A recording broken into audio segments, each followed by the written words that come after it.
అయ్యా నీకు స్తోత్రము దేవ. తండ్రి నాయన, తండ్రి నాయన, తండ్రి నాయన, ఈరోజు ఈ వాక్యం ద్వారా ఇర్మియా 31 అధ్యాయం 20వ వచనం ద్వారా మీరు మాతో మాట్లాడండి.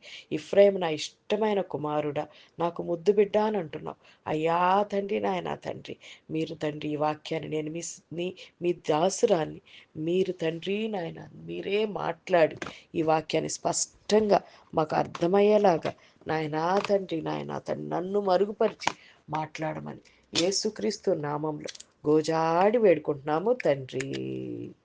ఆమేన్. ఇర్మియా 31:20 అధ్యాయం అండి. ఇక్కడ ఈ ఇర్మియా భక్తుడు రాస్తున్నటువంటిది ఈ 30 అధ్యాయం నుంచి, ఈ ఎఫ్రాయిము నా ఇష్టమైన కుమారుడా, నాకు ముద్దు బిడ్డ, నేను అతనికి విరోధముగా మాట్లాడినప్పుడెల్లా అతని జ్ఞాపకం నన్ను విడవకున్నది. అతని గూర్చి నా కడుపులో చాలా వేదనగా ఉన్నది. తప్పక నేను అతని కరుణింతును. ఇదే యెహోవా వాక్కు. మనం ఎఫ్రాయిము అనేది మనం అర్థం చేసుకోవాలి. ఎఫ్రాయిము అంటే ఇప్పుడు చూడండి, మనం ఇప్పుడు వీళ్ళందరూ ఇశ్రాయేలీయులందరూ ఐగుప్తు నుంచి వచ్చిన తర్వాత మనకు తెలుసు, ఆహ్, దావీదు వాళ్ళందరి మీద రాజుగా ఉన్నాడు. దావీదు తర్వాత సొలొమోన్ రాజు ఉన్నారు. సొలొమోన్ రాజు అతని మరణాంతరం అతని కొడుకు రూల్ వచ్చేసరికి ఏమైందంటే, యూదా, బెంజమిన్ ఈ 2 ద ద తెగలకు సంబంధించిన వాళ్ళు మాత్రం యూదా వాళ్ళ కింద వచ్చారు. మిగిలిన వాళ్ళందరూ 10.5 ట్రైబ్స్ వాళ్ళందరూ కూడా ఇశ్రాయేలుగా మారిపోయి వాళ్ళు వేరే రాజు కింద చేతి కిందకి ఇవ్వబడ్డారు. వాళ్ళు ఏం చేసుకున్నారు, వాళ్ళు సమరయాని వాళ్ళు ఒక క్యాపిటల్గా చేసుకుని అది వాళ్ళ రాజ్యంగా ఏర్పాటు చేసుకుని, వాళ్ళకి ఇశ్రాయేలు రాజులు ఉన్నారు, యూదుల రాజులు ఉన్నారు. యూదులకు మాత్రం దావీదు కుమారుడు అంటే సొలొమోన్ కుమారుడు, సొలొమోన్ కొడుకు తర్వాత కొడుకు, అట్లా వాళ్ళే రాజులుగా ఉన్నారు. అయితే మనం ఇశ్రాయేల్కి చూసుకున్నట్లయితే, ఇశ్రాయేల్కి జెరుబోమ్ అనే అతన్ని ఫస్ట్ రాజుగా పెట్టారు. ఆ రాజుగా పెట్టిన తర్వాత అతను ఏం చేశాడంటే, ఇశ్రాయేలులందరినీ ఆ సమరయ ఆ పట్టణాన్ని అతను క్యాపిటల్గా చేసుకుని, మళ్ళీ అతనికి భయం, అయ్యో మళ్ళీ వీళ్ళందరూ మామూలుగా అయితే యెరూషలేంకి వెళ్ళే కదా మరి ఇశ్రాయేలులందరూ సంవత్సరానికి 3 సార్లు వెళ్ళి దేవుడి ముందు స్తుతించి ప్రార్థన చేసి రావాలి. అయితే ఇతనికి భయం ఏంటంటే, వీళ్ళందరూ అక్కడికి వెళితే వీళ్ళందరూ మళ్ళీ ఆ యూదులతో కలిసిపోతారేమో, ఆ రాజ్యంతో కలిసిపోతారేమో, నన్ను రాజుగా తీసేస్తారేమో అని ఇతను 2 ఎద్దుల్ని చేసి, ఇప్పుడు మళ్ళీ ఇశ్రాయేల్ బయటకు వచ్చినప్పుడు ఎద్దులనే కదా చేసుకున్నాడు, ఎద్దు బొమ్మను చేసుకునే కదా, వాళ్ళు దూడ బొమ్మను చేసుకునే కదా వాళ్ళందరూ మనని పాటలు పాడి డాన్సులు వేశారు.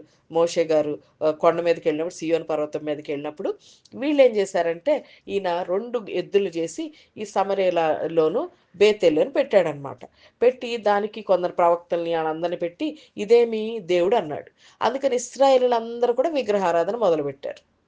ఆ తర్వాత అతన్ని తీసేసి దేవుడు వేరే వాళ్ళని, అతన్ని తీసేసి వేరే వాళ్ళు, అలా ముగ్గురు నలుగురు రాజులు మారిపోయారు. అంటే అదే కుటుంబంలోంచి రాలేదు, వాళ్ళందరూ మారిపోయారు.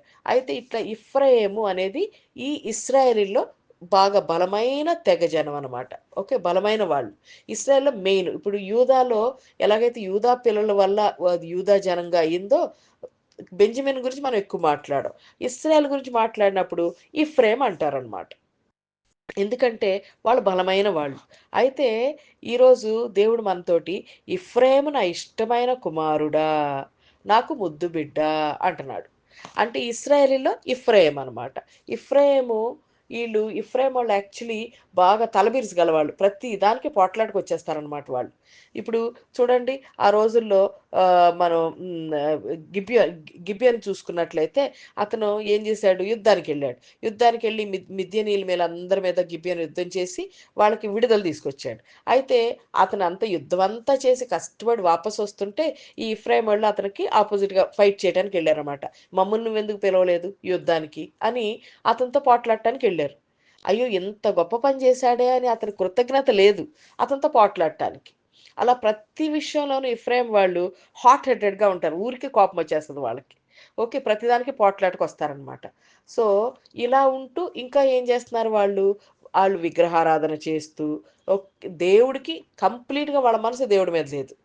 వాళ్ళు విగ్రహారాధనలో అలా మునిగిపోయి ఉన్నవాళ్ళు. అయితే ఈరోజు మనకేం చెప్తున్నాడు? మరి ఇలా చేసేవాళ్ళు దేవుడికి ఇష్టంగా ఉంటారా? కాదు గదా! ఎఫ్రాయిములాగా విగ్రహారాధన చేస్తూ, శరీరానుసారంగా లేదంటే కోప్పడుతూ, ఇలా ఉన్న వాళ్ళ వల్ల దేవుడికి ఇష్టంగా ఉంటారా వాళ్ళు? అయితే దేవుడు అడుగుతున్నాడు, "ఎఫ్రాయిం నాకిష్టమైన బిడ్డా, కుమారుడా, నాకు ముద్దు బిడ్డ" అని అడుగుతున్నాడు. ఇప్పుడు ముద్దు బిడ్డ అంటే మనం బాగా ఇప్పుడు చిన్న పిల్లలున్నారనుకోండి, ఆళ్ళు ముద్దు ముద్దు వేషాలు వేస్తా ఉంటే మనకు ముద్దొస్తది. అయితే పిల్లల్లో మనం ఎవరి మాట మన మాట వింటారు, చెప్పంగానే వినేవాళ్ళంటే మనకిష్టం కలుగుతది కదా! వీడు చెప్పంగానే వింటాడు, చాలా నెమ్మదిగా ఉంటాడు అలా అనుకుంటాం మనం. కానీ ఇఫ్రాయిం గురించి దేవుడు అంటున్నాడు, అతనేమో నాకు ముద్దు బిడ్డ, నాకిష్టమైన కుమారుడా, నా మాటకు ప్రతిదానికి వ్యతిరేకంగా మాట్లాడతాడు గదా! ప్రతిదానికి మళ్ళీ అన్య దేవతలను వెతుకుతాడు గదా! కదా! మరి అతనికి ఇష్టమైన బిడ్డ కాదు.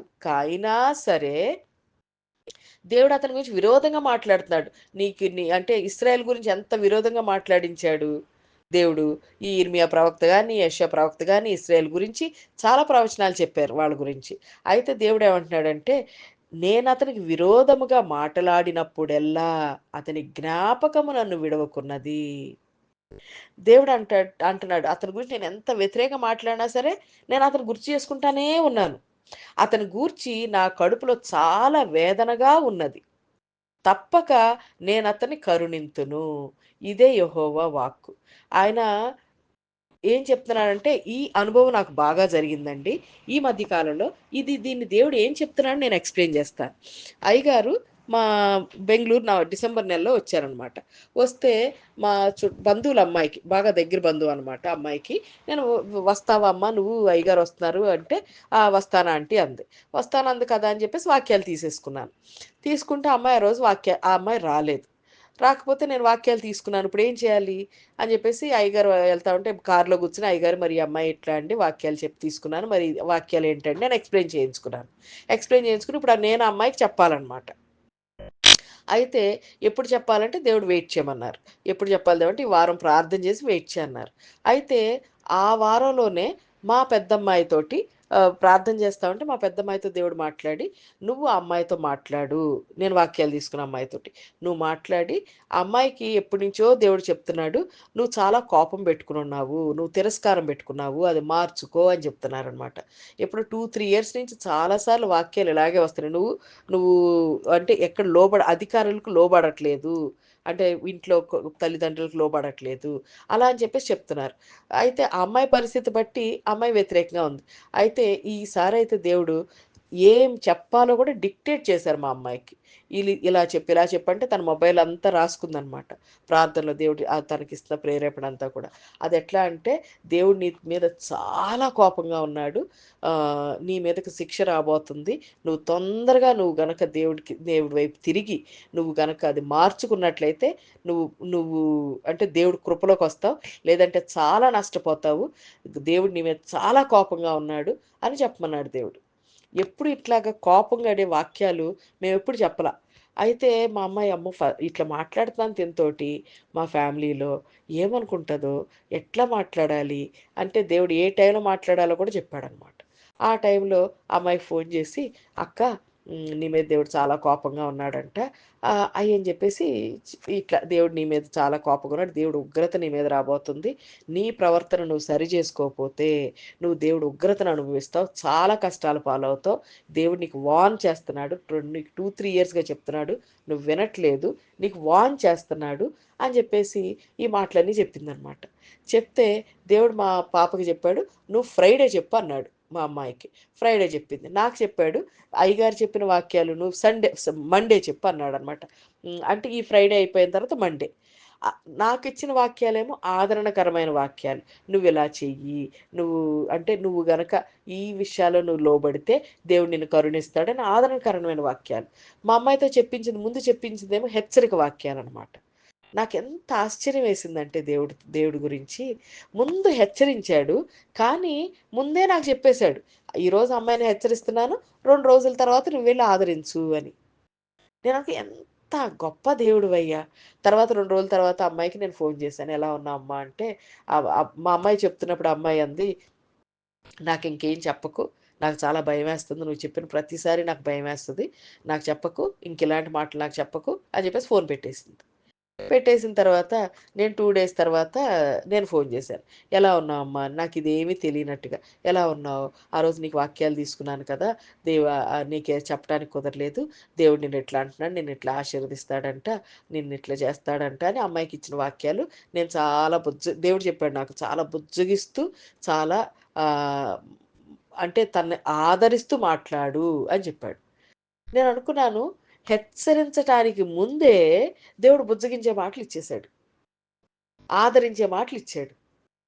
ముందు ఆదరణ మాటలిచ్చి నన్ను రెడీ చేసి, "నువ్వు తర్వాత మాట్లాడు" అని హెచ్చరించే మనిషికి ముందు నువ్వు హెచ్చరించు, తర్వాత నువ్వు ఆదరించు అని దేవుడు ఏర్పాటు చేసింది మా కళ్ళ ముందు జరిగింది గనక చూసినప్పుడు నాకెంత ఆశ్చర్యం వేసిందో. అబ్బా! ఎంత గొప్ప దేవుడివయ్యా నువ్వు.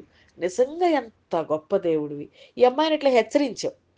నీ మీద నాకు చాలా కోపంగా ఉందని చెప్పి. అమ్మాయి గడగడ వణికిపోయిందనమాట. "నువ్వు ఇంక ఎప్పుడు ఇలాంటి మాటలు నాకు చెప్పబాకు. నాతో మాట్లాడొద్దు నువ్వు" అని చెప్పి ఫోన్ పెట్టేసింది. కానీ ఆ 2 రోజులు అమ్మాయి దాని గురించి అయ్యో! దేవుడికి బాగా కోపముందంట, దేవుడికి బాగా కోపముందంట అని భయపడి ఉంటది గదా! బాగా ప్రార్థన చేసి ఉంటది గదా! ఆ 2 రోజుల తర్వాత మళ్ళీ నన్ను పంపించి "నువ్వు ఆదరించే మాటలు చెప్పని" సరే నువ్విట్లా చేస్తే ఈ విషయంలో నువ్వు లోబడట్లేదంట. ఈ విషయంలో లోబడితే నువ్వు ఇదవుతావంట. మరి నువ్వు లోబడటం అంటే ఏంటి? ఇలా చేస్తే నువ్వు లోబడినట్టు అని తనకి సింపుల్‌గా చెప్పాననమాట. దేవుడు ఎట్లా చెప్పమన్నారో అలా చెప్పా. అలా మనందరి పట్ల కూడా ఒక్కొక్కసారి దేవుడు మనం చేసే క్రియలు బట్టి ఆయనకి మనం ముద్దు బిడ్డలాగా ఉండట్లేదు. మనం ఇష్టమైన కుమారులాగా ఉండకపోయినా దేవుడేం జేస్తాడంటే, ఆయన మన గురించి విరోధంగా మాట్లాడతాడు. ఒక్కొక్కసారి మనకు వాక్యాలు మనకి కఠినంగా వస్తాయి. మనకి మెసేజి కఠినంగా వస్తది. అయినా సరే దేవుడి హృదయం ఎట్లా అర్థమైందంటే, ఆయన మనతో ఆ టైంలో మనం మారటానికి దేవుడు మనతోటి కఠినంగా మాట్లాడతాడు. కానీ ఆయన మనస్సులో ఎప్పుడెలా మన జ్ఞాపకం అతనికి విరోధముగా మాటలాడినప్పుడెల్లా అతని జ్ఞాపకము నన్ను విడవకున్నది. మననెప్పుడు దేవుడు గుర్తుపెట్టుకుంటానే ఉంటాడు. అయ్యో! ఇలా అన్నానే. అయ్యో! ఇలా అన్నాను. అయ్యో! మారితే బాగుండు. అయ్యో! అన్నాను గదా! అని దేవుడు మనం చూడండి మన పిల్లలు మనం తిట్టినా, మనం కొట్టినా మళ్ళీ అసలు మన మనసు పీకుతా ఉంటది గదా! అయ్యో! కొట్టాను. అయ్యో! కొట్టాను ఏడుస్తున్నాడేమో. అయ్యో! అని చెప్పేసి వాళ్ళ వాళ్ళ మీద మన హృదయం మన పిల్లల గురించి చాలా దుఃఖపడుతుందప్పుడు. మనకు దండిస్తాం. అయినా సరే బాధేస్తది. అలా మనల గురించి వ్యతిరేకంగా మాట్లాడిన ప్రతిసారి ఇది మనం గుర్తుంచుకోవాలి. ఏంటంటే, అమ్మో! దేవుడు కోప్పడిపోతాడేమో, అమ్మో! దేవుడు నన్ను నా వైపు చూడడేమో అనేసి మనకు చాలా సార్లు ఇలాంటి ఆలోచనలొస్తాయి. అమ్మో! నేను తప్పు చేశాను గదా! ఇంకా నా వైపు చూడడేమో. కానీ దేవుడు మనకు వ్యతిరేకంగా మాట్లాడినప్పుడు కూడా ఆయన కడుపులోనంట వేదనగా ఉంటదంట. చాలా బాధపడతాడంట. ఇది మనం ఎప్పుడు గుర్తుంచుకుందాం. మనం ఏమైనా చేసినప్పుడు ఒక్కొక్కసారి ఇంకా మనకే భయమేస్తది. దేవుడేమంటాడో, అమ్మో! ఇంక దేవుడు నా వైపు చూడడేమో, నా ప్రార్థన ఆలకించడేమో అని. కానీ మనం ఏ టైంలో దేవా నన్ను క్షమించు అని దేవుని వైపు మనం ఎప్పుడు తిరిగినా సరే, వెంటనే తప్పక నేనతన్ని కరుణింతును. ఇదే యెహోవా వాక్కు. కరుణ చూపిస్తాడనమాట. ఓకే. కరుణ కరుణ చూపించి ఈ మనం కరుణించటం అంటే ఏంటండి? మర్సీ చూపించటం. ఓకే. ఆ మర్సీ అంటే మనల్ని చావు నుంచి తప్పిస్తాడనమాట. మనం చేసే క్రియలు బట్టి మనం మరణానికి విధించబడిన వాళ్ళం. మన జీవితంలో శ్రమ రావాలి, దుఃఖం రావాలి. కానీ దేవుడేమంటున్నాడు? నేను ఈళ్ళ మీద సరే ఈళ్ళని శ్రమ నుంచి నేను తప్పిస్తాను. ఈ దుఃఖం నుంచి నేను తప్పిస్తాను. కొడతాను గానీ ఎక్కువగా కొట్టను. మితంగానే కొడతానంటాడు దేవుడు. అలా అయితే మరి మనం ఎక్కడ ఏ విషయంలో మనం ఇట్లా ఎఫ్రాయిములాగా ఉంటున్నామో, ఏ విషయంలో దేవుని స్తుతించవలసినంత మనం స్తుతించట్లేదేమో, లేకపోతే ఎక్కడైనా మన జీవితాల విగ్రహాలను మనం చేసుకున్నామేమో, ఎక్కడైనా ఊరికే మనం కోప్పడుతూ శరీరానుసారంగా ఎక్కడైనా నడుస్తున్నామేమో, ఈరోజు దేవుడు మనతో ఈ మాట ఎందుకు మాట్లాడాల్సొచ్చింది? మళ్ళీ మనలో ఈ గ్రూప్‌లో ఉన్నవాళ్ళం చాలా కృంగిపోతాం దేవుడేమన్నా కఠినంగా మాట్లాడితే. కానీ దేవుడంటున్నాడు, "మీరంత కృంగిపోవద్దు. నేను మిమ్మల్ని తప్పక కరుణిస్తాను." అంటున్నాను గానీ, నాకు మీరంటే చాలా నా మనసులో, నా కడుపులో చాలా వేదనగా ఉంది. నేను మిమ్మల్ని తప్పక కరుణిస్తాను అంటున్నాడు దేవుడు మనతోటి. అయితే ఇదే గ్రంథంలో ఈ ఇఫ్రాయిము ఇర్మియా 31లో చూసుకున్నట్లయితే అసలు 4వ వచనం నుంచి, ఇశ్రాయేలు కన్యక, నీవు కట్టబడునట్లు నేనిక మీదట నిన్ను కట్టింతును, నీవు మరల తంబూరలను వాయింతువు, సంభ్రమపడు వారి నాట్యములో కలిసెదవు. చూడండి, కలిసెదవు. చూడండి, మనం కట్టబడటం అంటే మన గోడలు, మన ఇల్లు ఉందనుకోండి, ఇంటికి సరిగ్గా గోడలు, పునాది, ఇవన్నీ కరెక్ట్గా ఉంటే ఏంటి, వర్షం వచ్చిందంటే వర్షం లోపలికి రాదు, చలి వచ్చిందంటే చలి లోపలికి రాదు. ఇట్లా మనం అన్ని విషయాల్లోనూ ప్రొటెక్ట్ చేయబడతాం. అదే గనక ఈ గోడలకు బీట్లు పడిపోయినాయి, గ్యాప్స్ వచ్చేసినాయి, ఒక కిటికీ ఇరిగిపోయింది, ఆ గ్యాప్ వచ్చింది, అప్పుడేమవుతుంది, ఇప్పుడు వర్షం వస్తే వర్షం లోనికి వచ్చేస్తుంది, చలి వస్తే చలి లోనికి వచ్చేస్తుంది, మంచు పడితే మంచు లోనికి వచ్చేస్తుంది, దొంగలు రావచ్చు, ఏదైనా రావచ్చు. ఇప్పుడు మన ఆధ్యాత్మిక జీవితం ఒక ఇల్లు లాంటిది. దీనిలో మనకి బీట్లు పడింది అనుకోండి, ఎక్కడైనా మనకు కోపం వచ్చింది, ఎక్కడైనా దేని వైపైనా మన హృదయం తిరిగింది, అప్పుడు ఏమైనట్టు, మన గోడల్లో గ్యాప్ వచ్చినట్టు అనమాట. ఆ గ్యాప్ వచ్చినప్పుడు ఇంటి ఎక్కడైనా గోడ పడిపోయింది అనుకోండి, ఏం చేస్తాం, రిపేర్ చేయిస్తాం, దాన్ని మళ్ళీ కట్టిస్తాం.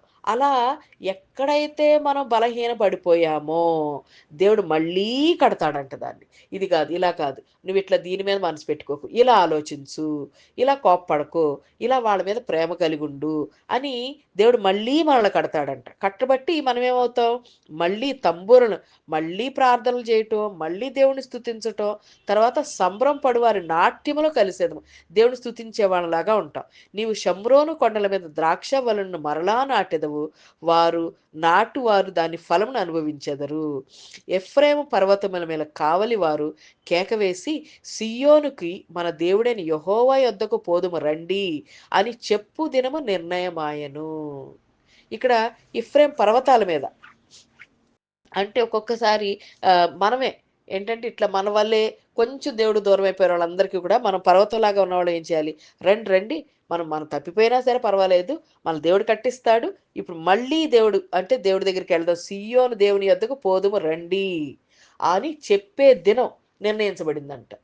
అయితే ఇది మనకి, ఇంకా మన సొంత వాళ్ళల్లోనే కూడా ఇలా ఇఫ్రాయిమీల్లాగా ఉన్న వాళ్ళు ఉండొచ్చు. అయితే మనందరికీ దేవుడు ఏం చేశాడు, ఒక విధానాన్ని మనందరం ఎట్లా ఫాలో అవ్వాలి అని ఒక విధానాన్ని, ఆయన నీతిని మనకి దేవుడు నిర్ణయించాడు అనమాట. ఇట్లా యెషయా గ్రంథం 31 అధ్యాయం, యెషయా గ్రంథం 42 అధ్యాయం 21 వచనంలో, యెహోవా తన నీతిని బట్టి సంతోషము గలవాడై ఉపదేశ క్రమం ఒకటి ఘనపరిచి గొప్ప చేసెను.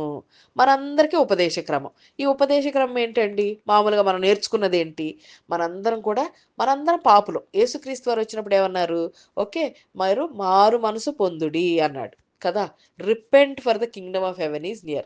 ఏంటంటే మరి అందరు మారు మనసు పొందండి, పరలోక రాజ్యం సమీపంగా ఉంది. ఇలా ఎవరెవరైతే దేవా నన్ను క్షమించు అని మారు మనసు పొంది ఆ మాట విన్న వాళ్ళందరూ ఏమయ్యారు, నీతిమంతులయ్యారు. దేవుడు ఏ మాట చెప్తే ఆ మాట విన్న వాళ్ళందరూ నీతిమంతులు అయిపోయారు. ఆ తర్వాత మనం పరిశుద్ధాత్మ కోసం వెయిట్ చేయాలి. పరిశుద్ధాత్మ పొందుకున్న వాళ్ళందరూ కూడా పరిశుద్ధులు అయిపోయారు. తర్వాత మనం అందరం తర్వాత ఏమవ్వాలి, యేసుక్రీస్తు యొక్క సంపూర్ణతలోకి రావాల్సి ఉన్నాం. అయితే ఈ ప్రక్రియలో నీతిమంతులం, తర్వాత పరిశుద్ధులం, తర్వాత సంపూర్ణలం, ఇలా అయ్యే దానిలో కొన్నిసార్లు మనం ఓకే నీతిమంతుల దగ్గర ఆగిపోయామేమో, పరిశుద్ధులంగా అవ్వట్లేదేమో. ఇంకా కొందరు పరిశుద్ధులుగా అవ్వటానికి ఒప్పుకోరనమాట.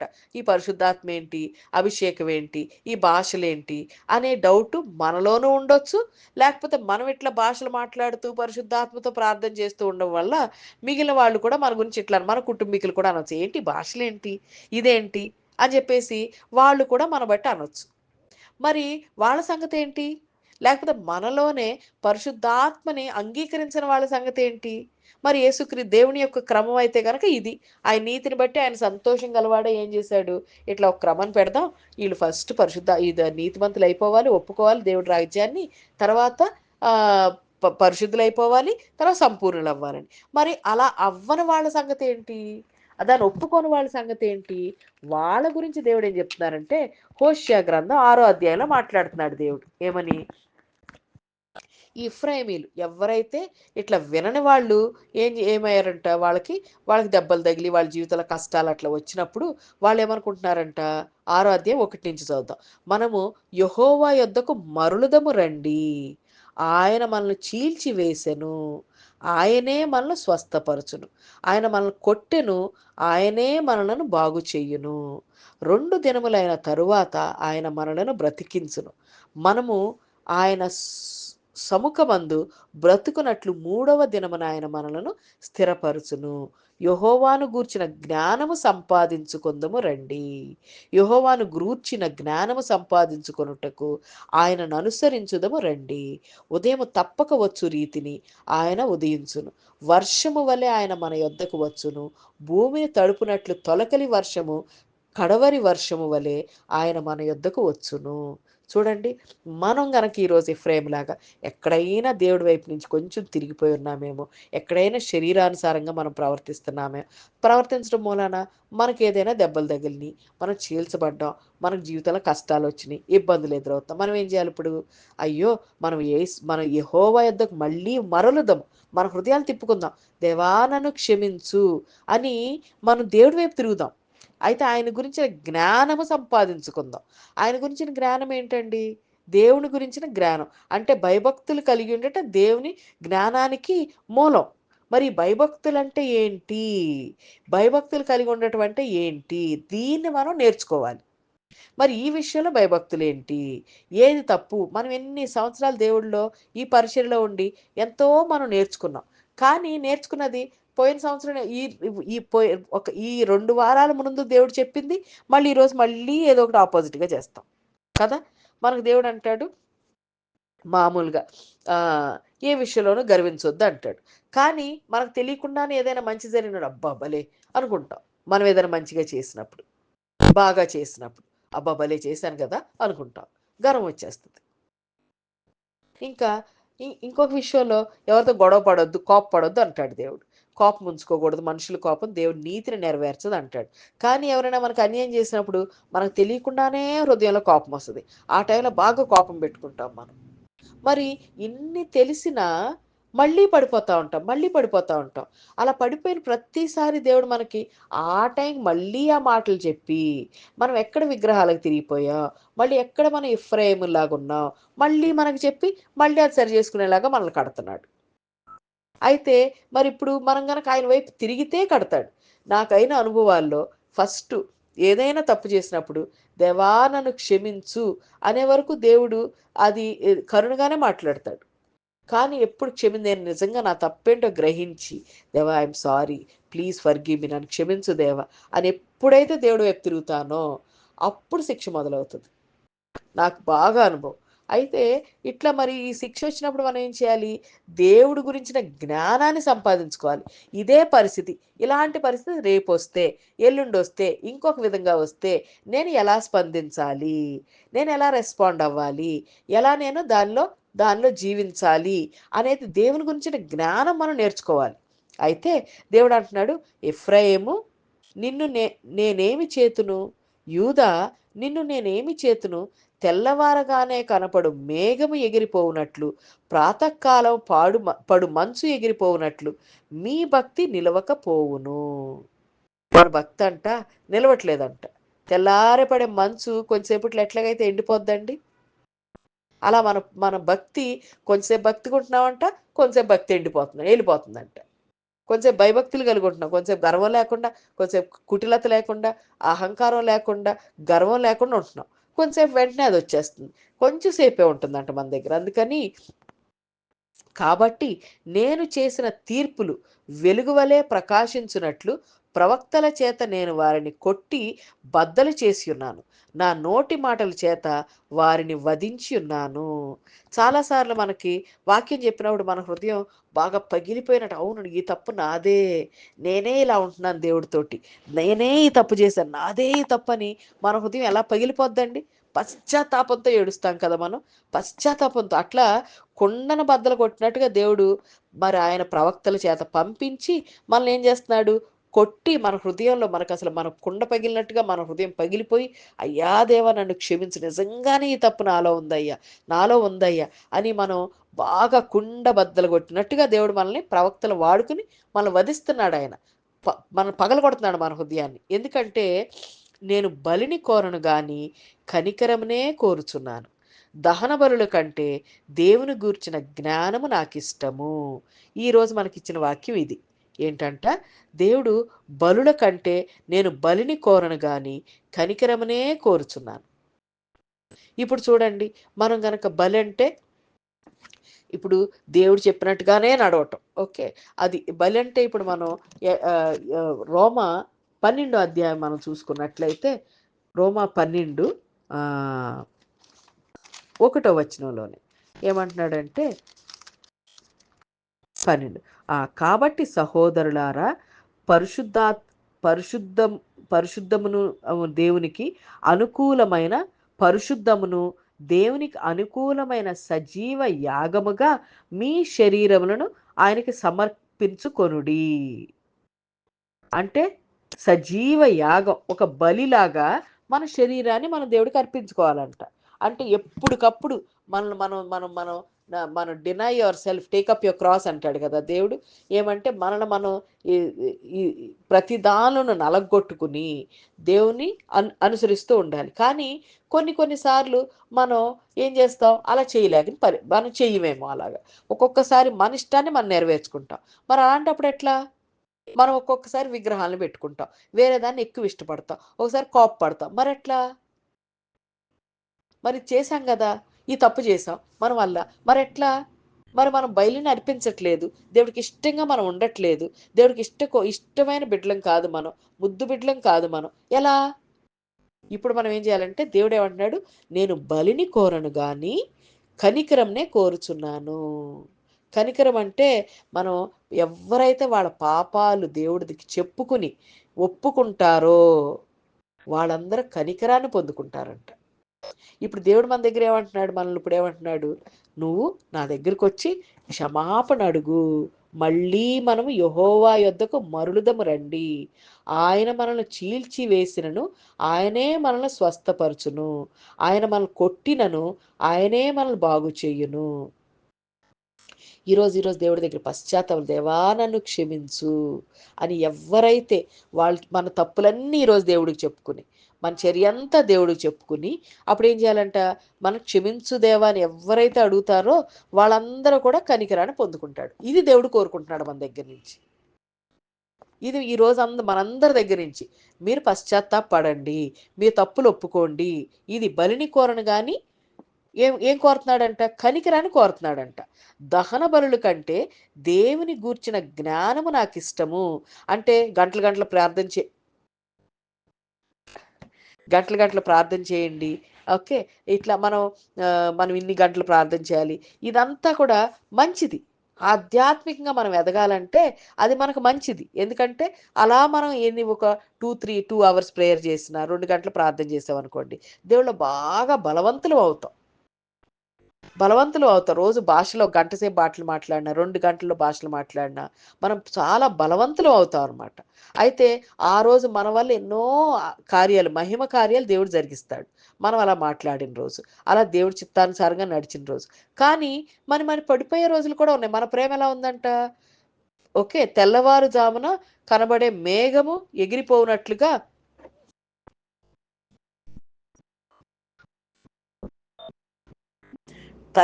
మేఘం ఎగిరిపోయినట్లుగా ఉందంట మన ప్రేమ.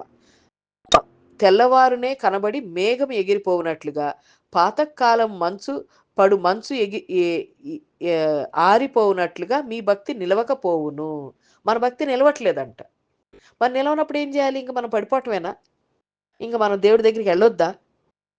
మరి భక్తి నిలవట్లేదు. ఈరోజు దేవా నన్ను క్షమించు, నేను నీలో నిలకడగా ఉండలేకపోతున్నానయ్యా, నన్ను క్షమించు దేవా, నన్ను క్షమించు దేవా అని ఈరోజు మనం వచ్చినట్లయితే అదే దేవుడికి ఇష్టం. ఎందుకంటే ఆయన బలిని కోరట్లేదు, నువ్వు గంటలు ప్రార్థన చేయి అని కోరట్లేదు. నువ్వు చేయటం మంచిది, అలా పరిశుద్ధాత్మతో నడవటం మంచిది. కానీ నువ్వు అలా నడవలేని పరిస్థితుల్లో, నువ్వు పడిపోయిన పరిస్థితుల్లో మనం ఎలా రావాలి? దేవా నన్ను క్షమించు అని ఎక్కడ పడిపోయామో ఆ తప్పు చెప్పుకుని ఒప్పుకునే వాళ్ళలాగా ఉండాలి. కనికరాన్ని దేవుడు కోరుకుంటున్నాడంట. ఇంకా ఆయన దహన బలుల కంటే దేవుని గూర్చిన జ్ఞానము నాకు ఇష్టము. మన జీవితంలో ఉన్నామంటే మన జీవితంలో కూడా ఇలాంటి వాళ్ళు ఉంటారేమో, ఎఫ్రాయిం లాగా.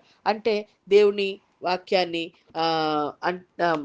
మనం భాషలు నమ్మని వాళ్ళు, పరిశుద్ధాత్మ నమ్మని వాళ్ళు, వీళ్ళందరూ ఉంటారేమో. మరి వాళ్ళ సంగతి ఏంటి? వాళ్ళందరి గురించి కూడా ఆయనంట అట్లా కనికరాన్ని కోరుతున్నాడంట. దేవుని గురించిన జ్ఞానము అంటే, దేవుని గురించిన ఈ జ్ఞానం అంటే ఏంటండి? అట్లా ఏమి చేస్తే దేవుని కృపను మనం పొందుకోగలుగుతాం అనేది దేవుని గురించిన జ్ఞానం. ఎలా మనం పాపాలు ఒప్పుకుంటే, ఏ ప్రార్థన చేస్తే మనం దేవుడు మన పాపాలు క్షమించబడతాయి. ఇవంతా ఈ జ్ఞానం మనకు కావాలి. ఎలా నడుచుకుంటే మనం దేవుడి కృపలో ఉంటాము, ఏ టైంలో ఎలాంటి ప్రార్థన చేయాలి, ఏ టైంలో ఎలా ప్రవర్తించాలి, ఇది దేవుని గురించిన జ్ఞానం. ఇది సంపాదించుకోవాలి మనం. మనం సంపాదించుకోవాలి. ఇంకా ఎంతో మందికి ఇది పంచిపెట్టే వాళ్ళలాగా ఉండాలి. ఇలా ఎంతో మందికి చెప్పేవాళ్ళలాగా ఉండాలన్నమాట. ఎందుకంటే చాలామంది పరిశుద్ధాత్మను ఒప్పుకోరు. చాలామంది భాషలను ఒప్పుకోరు. మరి వాళ్ళని మనం వదిలేయలేం గదా! వాళ్ళకేం చెప్పాలి? దేవుడు యేసుక్రీస్తు వారు ఈ లోకంలోకి వచ్చినప్పుడు ఏం చెప్పారు? మీరు మారు మనసు పొందండి అన్నాడంతే. పొందండి, పరలోక రాజ్యం సమీపంగా ఉంది. సో, వాళ్ళు గనక మరి ఇలా నమ్మని వాళ్ళు మారు మనసు పొంది, వాళ్ళు గనక దేవా నన్ను క్షమించన్నట్లయితే, ఇప్పుడు కొండ మీద, శిలువ మీద యేసుక్రీస్తు వారు మరణం పొందుతున్నప్పుడు ఆయన పక్కనున్న ఇద్దరు దొంగల్లో ఒక దొంగ అన్నాడు ఏమని, దేవా మనమైతే ఈ తప్పు చేసున్నాము, మనమైతే ఈ శిక్షకి అర్హులమే, కానీ పాపం ఈయన నీతిమంతుడే, ఈయన ఏ తప్పు తెలియనోడు కదా, ఈయనెందుకు నువ్వు ఇతను దూషిస్తున్నావు అని చెప్పేసి, ప్రభు నువ్వు పరలోకంలో ఉన్నప్పుడు నన్ను నీ రాజ్యంలో జ్ఞాపకం చేసుకో అన్నాడు చనిపోకముందు. అతను పరిశుద్ధాత్మను పొందుకున్నాడా? అతనేమన్నా భాషలు మాట్లాడాడా? లేకపోతే అతనేమన్నా బాప్తిసం తీసుకున్నాడా? లేదు గదా! వెంటనే ఈ రోజే నువ్వు పరదేశంలో ఉందువు అని జెప్పేసి, నాతో కూడా ఉంటావు అని వెంటనే అతను పరలోక రాజ్యాన్ని పొందుకున్నాడు. అలా నిజంగా మరణించక ముందు కూడా ఎవరైనా గనక ఆహ్, ఆహ్, ఎవరైనా మారు మనసు పొంది, దేవా నన్ను క్షమించు అంటే వాళ్ళు పరలోకానికెళ్ళిపోతారు. వాళ్ళు అర్హులవుతారు. కానీ మరి ఈరోజు మనం అందరం క్షమించు అన్నాం. మరి మనం చనిపోయే వరకు ఇదే క్షమాపణలో ఉండగలుగుతామా? మళ్ళీ రేపు ఇంకో తప్పు చేస్తాం గదా! రేపు ఇంకో తప్పు చేస్తాం గదా! మరి దానికి అలా చెయ్యకుండా ఉండటానికి, మన తప్పులు ఒప్పించటానికి మన పరిశుద్ధాత్మ కావాలి. కానీ దాన్ని ఒప్పుకోని వాళ్ళని, ఇంక వాళ్ళు పరిశుద్ధాత్మను ఒప్పుకోవట్లేదని విడిచిపెట్టక్కర్లేదు. నువ్వు నువ్వు మారు మనసు పొందు. నువ్వు పశ్చాత్తాపపడు చాలు. పడితే దేవుడి రాజ్యం నీలోకొచ్చేస్తది అని జెప్పి అలా మనం ఎంకరేజ్ చేసేవాళ్ళలాగా ఉండాలి. ఎందుకంటే ఈ పౌలు భక్తుడు ఏం చేస్తున్నాడు? ఓకే. ఆహ్, కొరింథీ సంఘానికి చెప్తున్నాడు అన్నమాట. కొరింథీ 9వ అధ్యాయంలో ఆయన అపోస్తలుడు. ఒక ప్రదేశం నుంచి ఇంకో ప్రదేశానికి వెళ్తున్నాడు. ఆయన ఏం చేస్తున్నాడు? ఆయన ఏమంటున్నాడంటే ఆహ్, ఆ! నేను అందరి విషయంలో 1 కొరింథీ 9వ అధ్యాయం నేను 20వ వచనం నుంచి చదువుతానండి. ఆ! 19 నుంచి. నేను అందరి విషయమును స్వతంత్రుడనై ఉన్నాను. ఎక్కువ మందిని సంపాదించుకొనుటకై అందరికిని నన్ను నేనే దాసునిగా చేసుకొంటిని. యూదులను సంపాదించుకొనుటకు యూదులకు యూదుని వలె ఉంటిని. ధర్మశాస్త్రమునకు లోబడిన వారిని సంపాదించుకొనుటకు నేను ధర్మశాస్త్రముకు లోబడిన వాడను కాకపోయినను ధర్మశాస్త్రమునకు లోబడిన వాని వలె ఉంటిని. మనకి ఇవ్వబడిన వాక్యం 21. దేవుని విషయమైన ధర్మశాస్త్రము లేనివాడను కాను గాని క్రీస్తు విషయమైన ధర్మశాస్త్రమునకు లోబడిన వాడను. అయినను ధర్మశాస్త్రము లేని వాని సంపాదించుకొనుటకు ధర్మశాస్త్రము లేని వానికి ధర్మశాస్త్రం లేని వాని వలె ఉంటిని. మనం పాత నిబంధన ధర్మశాస్త్రంలో లేం. ఏంటి? మనం ప్రతి పాపానికి ఒక ఒక జంతువుని బలివ్వాలి. ఈ శాస్త్రంలో మనం లేము. మనం క్రీస్తు యొక్క ధర్మశాస్త్రంలో ఉన్నాం. క్రీస్తు యొక్క ధర్మశాస్త్రం అంటే ఏంటి? మనం చెప్పంగానే వినాలి. మారు మనసు పొందాలి. మారు మనసు పొందాలి, పరిశుద్ధాత్మను పొందుకోవాలి. తర్వాత మనం యేసుక్రీస్తు యొక్క సంపూర్ణతలోకి రావాలి. ఇది క్రీస్తు అది మనం వెళ్లి మన చుట్టూ ఉన్న వాళ్ళకి, మనకి ఎవరెవరిని దేవుడు ఏర్పాటు చేశాడో వాళ్ళందరికీ ఇది మనం సువార్త ప్రకటించాలి. ఇది క్రీస్తులో ఉన్నటువంటి ధర్మశాస్త్రం. అయితే ఇలా పరిశుద్ధాత్మను పొందుకోవాలి అనేది క్రీస్తులో ఉన్న ధర్మశాస్త్రం. అయితే ఈ పౌలు భక్తుడు క్రీస్తులో ఉన్న ధర్మశాస్త్రాన్ని నమ్ముతున్నాడు. దాని ప్రకారంగా నడుస్తున్నాడు. అయితే కొందరు ఏమంటారు? ఆ పరిశుద్ధాత్మ అంటే ఏంటి? అది లేదు అంటారు. అయితే ఎవరైతే దీన్ని నమ్మరో, ఈయన వాళ్ళకి అదే చెప్పట్లేదనమాట. ఇప్పుడు పరిశుద్ధాత్మని నమ్మని వాళ్ళకి నువ్వు పరిశుద్ధాత్మని నమ్ము, నమ్ము, నమ్ము, నువ్వు నమ్మాలి, నువ్వు భాషలో మాట్లాడు అని చెప్పట్లే ఆయన. ఏమన్నాడు, ఓకే. పరిశుద్ధాత్మ నమ్మట్లేదా? ఆ! పర్వాలేదు. సరే, పర్వాలేదు. నువ్వు మారు మనసు పొందు చాలు. నువ్వు మారు మనసు పొందు చాలు. రోజు ప్రార్థన చేయి చాలు అని చెప్తున్నాడనమాట. ఇప్పుడు వాళ్ళ దాన్ని అది అంగీకరించట్లేదు గనక, వాళ్ళు కొన్ని రోజులు ప్రార్థన చేస్తూ ఉన్నట్లయితే వాళ్ళకి దేవుడు బోధిస్తాడు. వాళ్ళ తర్వాత పరిశుద్ధాత్మ వాళ్ళంతట వాళ్ళే పొందుకుంటారు. సో, పొందుకోవటానికి ఈయనేం చేస్తున్నాడంటే, వాళ్ళు ఏ విషయాన్ని వాళ్ళు నమ్మట్లేదో, నాకది నమ్మను, నాకదొద్దు అన్న వాళ్ళకది చెప్పట్ల. నువ్వింత చెయ్యి చాలు, నువ్వింత చెయ్యి చాలు అని జెప్తున్నాడనమాట. అయ్యగారు ఈ విషయంలో ఒకసారి వాక్యం జెప్పారు. ఒకామందంట, "నేను నమ్ముకో, నమ్ముకో అంటున్నావు గానీ, నేను నమ్ముకుంటా గానీ చర్చికి రానందంట." "ఆ! ఎవరు రమ్మన్నారమ్మా నువ్వు? నువ్వు రాబాకు. నువ్వు ఇంట్లో ఉండే ప్రార్థన జేసుకో" అన్నారంట అయ్యగారు. కొన్ని రోజుల తర్వాత, నేను చర్చికొస్తా గానీ, నేను బాప్తిసం తీసుకోనందంట." "నిన్నెవరు తీసుకోమన్నారు? నువ్వు రా, బాప్తిసం నేనస్సలు తీసుకోమనను నిన్ను" అన్నారంట. ఆ కొన్ని రోజుల తర్వాత, నేను బాప్తిసం తీసుకుంటానందంట. సరే నిన్నెవరొద్దన్నారు తీసుకోవద్దని? సరే తీసుకో అని ఇచ్చారంట. ఆళ్ళు ఎంత వరకు నమ్మటానికి అనుకూలంగా ఉన్నారో, అంతవరకు చెప్పైనా సరే, మనం వాళ్ళని అంటే మనం తెలుసుకున్నదంతా చాలా సార్లు మనం ఏం చేస్తామంటే, లేదు భాషలు చాలా ఇంపార్టెంట్. నాకు తెలియనప్పుడు బాగా వాదించేదాన్ని. భాషలు ఇంపార్టెంటు, పరిశుద్ధాత్మ ఇంపార్టెంటు. మనం ఇట్లా ఏంటి ఇది పొందుకోవాలి అది ఇది అని జెప్పి. ఇప్పుడేంటంటే, నువ్వు మారు మనసు పొందితే చాలు. నువ్వు దేవుడికి ఇట్లా నా తప్పులు ఇదే అని చెప్పి ఒప్పుకోమ్మా చాలు అని చెప్తాననమాట. ఇప్పుడు ఆ తర్వాత వాళ్ళకి నాకిదే నేర్పించాడు దేవుడు. నా దగ్గరకొచ్చే పేషెంట్స్ అందరికీ ఎవరికైనా నాకు ప్రేరేపణ కలిగినప్పుడు, నీ మీ ఏదైనా మీరు గనక ఎవరి మీదైనా కోపం ఉంటే, ఏమైనా ఉంటే సరి చేసుకుంటే దేవుడు మీ బిడ్డని బాగు చేస్తాడు అని చెప్తాను.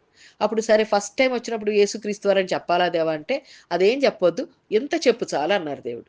తర్వాత సెకండ్ టైమ్ వచ్చి, డాక్టర్ పోయినసారి ఇట్లా అయినప్పుడు నేను ఇట్లాగే క్షమించమని దేవుడిని అడిగాను. అట్లా నా పాపాలు ఒప్పుకున్నాను. అప్పుడు మా అబ్బాయి బాగైపోయింది అని చెప్పేసి రెండోసారి దాని గురించి అడగటానికి వచ్చిన వాళ్ళకి యేసుక్రీస్తు వారని చెప్పు అన్నారు. సో, అట్లా ఫస్టే నేను గనక యేసుక్రీస్తు అని చెప్తే వాళ్ళు తృణీకరించేస్తారేమో. ఫస్ట్ వాళ్ళు ఏం చేయాలో మాత్రమే చెప్తున్నాను నేను. వాళ్ళు రెండోసారొచ్చి అడిగితేనే వాళ్ళకి దేవుడు యేసుక్రీస్తు వారు నిజమైన దేవుడని చెప్తున్నా. అలా ఎవరు ఎంత అంగీకరించగలరో అంత మనం చెప్పేవాళ్ళలాగా ఉండాలి. ఎంత చేసిన పరిచర్య చేసిన పౌలు భక్తుడు ఏమంటున్నాడంటే, ఎఫెసీ సంఘానికి ఆయనకి వాళ్ళకి లేఖ రాస్తూ ఆయన చెప్తున్నారనమాట. ఏమని? ఎఫెసీ 6 అధ్యాయం 19 వచనం. మరియు నేను దేని నిమిత్తము రాయబారినై సంకెళ్ళలో ఉన్నానో ఆ సువార్త మర్మమును ధైర్యముగా తెలియజేయుటకు నాకు మాటలాడ నోరు తెరుచునప్పుడు దాని గూర్చి నేను మాటలాడవలసినట్లుగా ధైర్యముగా మాటలాడుటకు వాక్శక్తి నాకు అనుగ్రహింపబడినట్లు నా నిమిత్తము పూర్ణమైన పట్టుదలతో విజ్ఞాపన చేసు మెలకువగా ఉండుడి. అంత పెద్ద భక్తుడే నా కోసం ప్రార్థన చేయండి అని కోరుకుంటున్నాడు ఆ సంఘాన్ని. అయితే ఎఫెసీ సంఘం వాళ్ళంతా కూడా పరిశుద్ధాత్మను నమ్మరు. కొందరు నమ్మారు, కొందరు పరిశుద్ధాత్మను పొందుకున్నారు, కొందరు పొందుకోలేదు. అందుకని వాళ్ళకేం చెప్తున్నాడు? మీ మనోనేత్రాలు తెరవబడినట్లు జ్ఞాన వివేకము కలిగిన ఆత్మ మీకివ్వబడాలి అని ఈయన వేడుకుంటూ ప్రార్థన చేస్తున్నాడు. అలా వాళ్ళకి లేఖ రాస్తున్నాడు. అయితే వాళ్ళకి మరి ఆయన పరిచర్య చెయ్యాలి అంటే ఏం కావాలి? ఆయనకి జ్ఞానము, ధైర్యము గావాలి. ఎందుకంటే వాళ్ళు ఒప్పుకోవట్లేదు గదా! తర్వాత వాళ్ళకి ధైర్యముగా ఈ సువార్త మర్మము ధైర్యంగా చెప్పటానికి ఆయనకి మాటలాడుట నోరు తెరిచినప్పుడు వాక్చాతుర్యం. ఏ మాట మాట్లాడాలో కరెక్ట్‌గా ఆ మాట ఆయనకి రావాలి. అందుకని మీరు నా కోసం ప్రార్థన చేయండి అని ఆయన అడుగుతున్నాడు. మనం కూడా ఇట్లా ప్రార్థన సహాయాన్ని కోరుకునే వాళ్ళలాగా ఉండాలి. ఇలా మనకెవరికైనా పరిచయం చేయాల్సొస్తున్నప్పుడు, మనకు తెలిసిన వాళ్ళకి నా కోసం ప్రార్థన చేయండి. నేను ఈళ్ళకి వాక్యం చెప్తున్నాను. వీళ్ళు ఈ వాక్యం విన్నప్పుడు వీళ్ళు వెంటనే లోబడాలి అని పౌలు భక్తుడిలాగా మనం కూడా ప్రార్థన సహాయాన్ని కోరుకోవాలి. కోరుకోవాలి. తర్వాత ఎవరు ఎంత వినటానికి ఆసక్తిగా ఉన్నారో అంతవరకు చెప్పాలి మనం. చెప్పి దేవుడే వాళ్ళని నడిపిస్తాడు. అయితే మనం నువ్వు కరుణ పొందుకో అంటే, నువ్వు మారు మనసు పొందు అని ఫస్ట్ మనం పరిచర్య చేసే వాళ్ళలాగా ఉండాలి. ఈరోజు ఎక్కడ మనం ఎఫ్రాయిం లాగా ఉన్నామో, ఎక్కడ మనం దేవుడి దగ్గర నుంచి కొంచెం తప్పిపోతున్నామో, యూదుల్లాగా మనం స్తుతించలేకపోతున్నామో, ఎక్కడ మన హృదయాల విగ్రహాలు ఉన్నాయేమో, ఇవన్నిటిని మనం సరిచేసుకుందాం. ఎందుకంటే మనకు వ్యతిరేకంగా దేవుడు మాట్లాడినప్పుడు కూడా ఆయన హృదయంలో వేదన ఉందంట. మనం తప్పక కరుణిస్తానంటున్నాడు. ఈరోజు గనక మనం దేవా నన్ను క్షమించు అన్నట్లయితే మనం కరుణ పొందుకుంటాం. మనమే కాకుండా మరి మన జీవితంలో ఎంతమందైతే ఈ మనకి నేర్పించినట్లుగా పరిశుద్ధాత్మను నమ్మరో, భాషలను నమ్మరో, వాళ్ళ గురించి వాళ్ళు ఇట్లా దేవుడు చెప్పినట్టుగా ఉండకపోయినా క్షమాపణ వాళ్ళు అడిగితే వాళ్ళు కరుణ పొందుకుంటారు. ఎందుకంటే దేవుడు ఏమంటున్నాడు? నేను బలిని కోరను గాని కనికరాన్నే కోరుతున్నాను అంటున్నాడు. అంటే వాళ్ళు మీరు మీరు ఉట్టి పశ్చాత్తాపపడండి. అంతే చాలు అని మనం ఎంతోమందికి చెప్పేవాళ్ళంలాగా మరి ఏ మాటలు చెప్పాలి, ఆ మాటలకు మనం జ్ఞానం ఇవ్వాలని ఇది ప్రార్థన సహాయం మనం కోరేవాళ్ళలాగా ఉండాలి. దేవుడి వాక్యాన్ని దీవించును గాక.